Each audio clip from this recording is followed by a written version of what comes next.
আসসালামু আলাইকুম, welcome to my channel. আমি আরিফুল হোসেন আনোয়ার। আমরা পড়তেছিলাম ডিবিএমএস, মানে হচ্ছে ডাটাবেস ম্যানেজমেন্ট সিস্টেম। এখন এই ডাটাবেস ম্যানেজমেন্ট সিস্টেমটা যদি আপনি ভালোভাবে বুঝতে চান, তাহলে ফার্স্ট অফ অল আপনার দুইটা জিনিসের একটা ক্লিয়ার কনসেপ্ট থাকতে হবে। সেটা হচ্ছে আপনার তথ্য এবং উপাত্ত আসলে বিষয়টা কি। যেহেতু আমি এই সফটওয়্যারটা আমরা তথ্য এবং উপাত্ত, অর্থাৎ ডাটাবেস বা ডাটাবেস ম্যানেজমেন্ট সিস্টেম বা টেবিল, এই রিলেটেড কথাবার্তা বলবাম, তার মানে হচ্ছে আপনার তথ্য এবং উপাত্তটা একটা ভালোভাবে একটা জ্ঞান থাকা প্রয়োজন।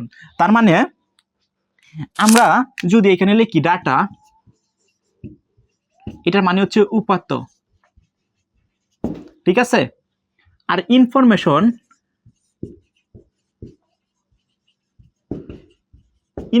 হচ্ছে লোক তথ্য, ঠিক আছে। এই বিষয়টা আপনার একটু মাথায় রাখতে হবে।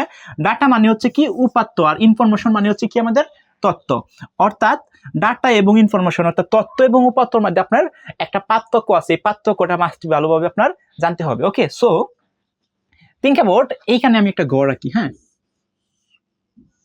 গড় রাখি। ওকে, সো এই ডাটা মানে একটা গড়। ওকে, সো এই গড়ের মধ্যে আমি লিখলাম হচ্ছে 2, 3, 4, 5, 6, 7 র্যান্ডমলি কিছু আমি এখানে নাম্বার দিলাম। ওকে, এখন এই গড়টার মধ্যে আমি যে র্যান্ডমলি কিছু নাম্বার দিলাম, এটাকে আমরা বলতেছি হচ্ছে ডাটা বা উপাত্ত।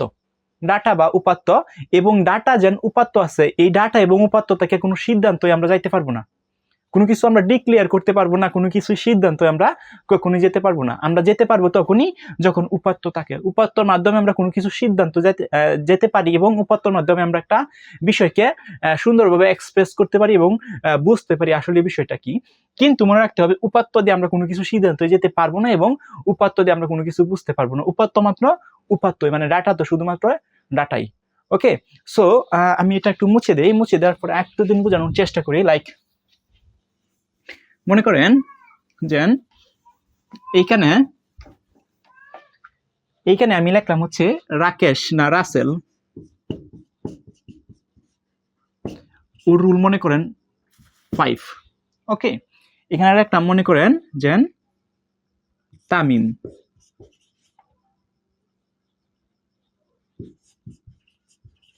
তামিম, এর রুল মনে করেন যে হচ্ছে 6। এখানে আমি লিখলাম হচ্ছে রাইসা, এর রুল মনে করেন কত, 7।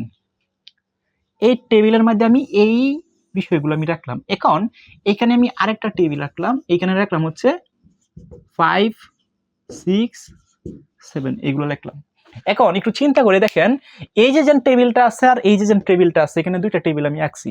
তো ফার্স্ট অফ অল যে টেবিলটা আছে, এই টেবিলের মধ্যে দেখা আছে রাসেল রুল কত 5, তামিম রুল কত 6, রাইসা রুল কত 7। দ্যাটস মিন এই টেবিল থেকে আমরা বুঝতে পারতেছি একটা ক্লিয়ার একটা কনসেপ্ট আমাদের আসতেছে, যে অমুক নাম অমুক রুল, অমুক নাম অমুক রুল।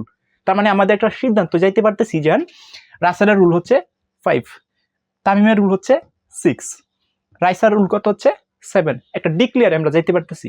কিন্তু এই টেবিলের মধ্যে আপনি একটু লক্ষ্য করেন, এখানে দেওয়া আছে কত 5, 6, 7। তার মানে 5, 6, 7 এটা কি কারো রুল নাম্বার? এটা কি কারো ফোন নাম্বার? এটা কি কারো সিরিয়াল নাম্বার? আমরা কি কোনো ডিক্লেয়ারে যাইতে পারতেছি? যাইতে পারতেছি না। তার মানে হচ্ছে আপনার একটা নিট ক্লিয়ার একটা ধারণা থাকতে হবে। সেটা হচ্ছে এই যে এইগুলা যেন আছে, এগুলো হচ্ছে আমাদের একটা ডাটা, যেটাকে আমরা উপাত্ত বলি।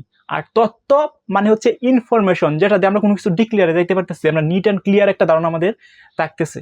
তার মানে আজকে দুদিন এই ক্লাসটার মধ্যে আপনাদেরকে মানে সলিড ভাবে বোঝানোর চেষ্টা করলাম উপাত্ত এবং তথ্য কি।